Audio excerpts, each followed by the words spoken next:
Bonjour la France sur Europe 1. Bonjour docteur.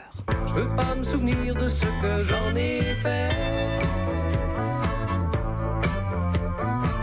Tant pis pour moi, j'étais un peu distrait.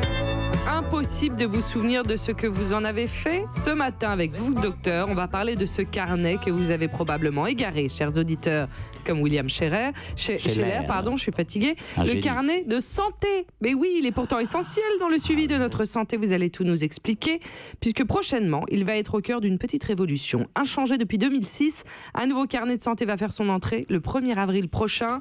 Qu'est-ce que c'est que cette histoire, docteur ? Eh ben, c'est une rénovation du carnet de santé pour tenir compte des nouveaux facteurs de risque, des nouvelles courbes de croissance. Il y aura plein de nouveautés. Vous savez de quand date le premier carnet de santé ? Non. Je suis allé regarder, il a été inventé au 19e, en 1868, et au tout début, en 1897, il s'appelait le carnet d'élevage individuel. Vous imaginez l'horreur du nom. Mais ceci dit, ça veut bien dire ce que ça veut dire. C'est pour que l'enfant puisse avoir une croissance harmonieuse, qu'on vérifie qu'il soit bien au salon de l'agriculture. non. Soit bien dans les standards de poids, de taille, et tout ça a évolué, bien sûr. Et voilà pourquoi il faut une nouvelle version, 12 ans après celui qui avait été introduit en 2006. Qu'est-ce qui va changer alors ? Qu'est-ce qui est nouveau ? Alors, ce qui est nouveau, il y aura toujours les courbes de croissance, mais ces courbes de croissance, elles sont nouvelles. Elles prennent en compte le fait que la population grandit. Et donc, elles se basent maintenant sur les données de l'INSERM. Et figurez-vous que la médiane, c'est-à-dire moitié de la population, faisait moins de 1m39, 1m34 en 2006. Et maintenant, c'est 1m39 à 10 ans pour les petites filles, par exemple. Énorme, la différence. Oui, c'est énorme, c'est 5 cm. Ça, fallait en prendre compte, en tenir compte, évidemment, pour pas inquiéter les parents. Donc voilà, c'est des nouvelles courbes de croissance. Ce sont aussi des nouvelles recommandations en termes de prévention.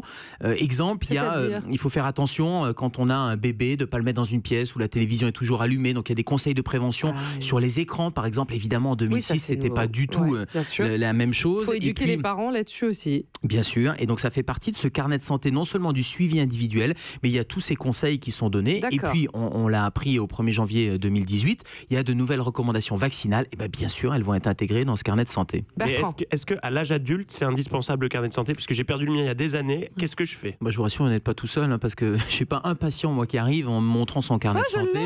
Donc mais vous n'allez pas forcément chez le docteur avec. Non. Ceci dit, ça pourrait être intéressant, notamment pour le suivi des vaccinations, justement, savoir où on en est. Mais ce carnet de santé, il est surtout dédié entre la naissance et l'adolescence ou les 18 ans. L'idée, c'est d'avoir les premiers moments, les premiers mois, les premières années pour vérifier, parce que c'est ça l'objectif, qu'il y ait un contrôle médical des enfants avec les visites obligatoires, etc. Donc c'est surtout pour les enfants. Et là, il reste en papier. On n'aura pas une version numérique, parce que justement, pour éviter de le perdre, on ne comprend pas aujourd'hui, en 2018, qu'on est encore... une appli. Oui, c'est on un peu pas créé ça. Puis c'est un peu le serpent de mer aussi du DMP, vous savez, ce dossier médical personnel ou partagé, qui serait un peu notre carnet de santé, qui nous suivrait tout au long de la vie. C'est vrai qu'en France, on l'a pas. Il n'y a pas beaucoup de pays qui ont ce DMP. Ça a l'air d'être un peu une usine à gaz à fabriquer. On ne comprend pas bien pourquoi, avec la carte vitale, par exemple, on ne pourrait pas avoir ce DMP. Ça serait aussi simple. On aurait à la fois le carnet de santé, et puis à l'âge adulte, ça nous suivrait. Ça permettrait d'avoir des rappels sur les vaccinations. Mais c'est pour illisible. Mais alors, à chaque fois qu'on veut vérifier si on a fait des vaccins ou pas, on n'arrive même pas à relire l'écriture du médecin. C'est vrai. Donc, je suis désolé, on écrit mal. Et puis vous aussi, vous écrivez mal, surtout moins. Et puis les tampons ont bavé en plus, parce que vous imaginez, c'est des carnets de santé qui ont quelques années. Mais vous avez appris la médecine avant l'écriture, c'est ça ? Vous savez, pendant des études de médecine, on fait des QCM très souvent, on coche des cases, donc c'est pour ça, pendant 8 ans, on coche des cases. Mais pourquoi les médecins écrivent mal ? Mais c'est pour ça, parce qu'on coche des cases, donc on nous apprend pas à écrire. Non, mais j'en sais rien. Et puis maintenant, les ordonnances, de toute façon, elles sont toutes électroniques. Mais c'est une bonne question sur le carnet de santé dématérialisé. Peut-être que ça viendra un jour. Après, tout le monde n'est pas informatisé avec les applis, etc. Donc c'est important que tous les patients, il y ait une égalité d'accès aux soins et au carnet de santé. Donc voilà pourquoi on est encore sur un carnet. Il faudra à ce moment-là de nouveau une protection des données. Mais évidemment, parce que le suivi de santé dans l'avenir, ce sera de la data, tout simplement. Alors, ceci dit, pour parler de la vaccination, il y a un carnet de santé qui est un peu sponsorisé par le ministère de la Santé, ou en tout cas qui est une initiative publique. Ça s'appelle mesvaccins.net et qui permet, quand on est à l'âge adulte, de savoir où on en est. Et il y a un test qui est pas mal. En 30 secondes, vous allez donner votre date de naissance, vos antécédents, et rapidement, on va vous dire, voilà ce qu'il faudrait faire en termes de rappels vaccinaux. Et ça, c'est important parce qu'autant au 1er janvier, pour les bébés nés après le 1er janvier 2018, il y a les 11 vaccins obligatoires. Et il va y avoir maintenant cette obligation qui va permettre d'avoir un meilleur contrôle et un meilleur suivi. Mais c'est vrai que là, on sait pas bien où on en est. Non. Nous, aux urgences, tous les jours, on fait un test pour vérifier si les gens sont vaccinés contre le tétanos, par exemple. D'accord. Puisque le DT polio, ça, c'est fondamental à l'âge Mais quand adulte. on est adulte, alors, qu'est-ce qu'on DT polio, diphtérie, tétanos, polio, il faut en parler à son médecin traitant pour faire le point avec ces vaccins.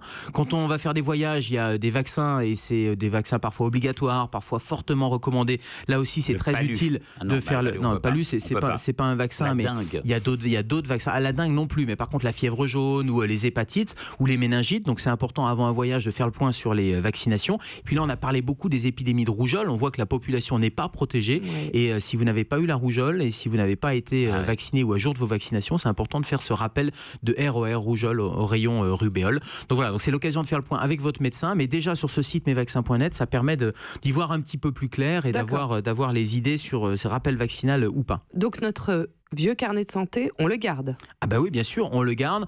On essaie de faire le joint entre, allez, vous aviez 16-17 ans, vous avez eu les derniers rappels, et puis vous en avez maintenant 29, Daphné, il y a un certain nombre de choses à faire entre 18 ans et 29 ans. C'est vrai que... En tout cas, vous avez un magnifique stylo et je vous invite à apprendre à vous en servir. À prendre des cours d'écriture, c'est vrai que j'ai pris très très mal. Non, mais il y a d'excellents conseils, ne pas secouer un bébé, etc. Ça, c'est des choses fondamentales qu'on devrait tous dans les rappeler, carnets de santé. Et ça va être dans ce nouveau carnet de santé. Merci beaucoup et on vous retrouve demain. Europe 1.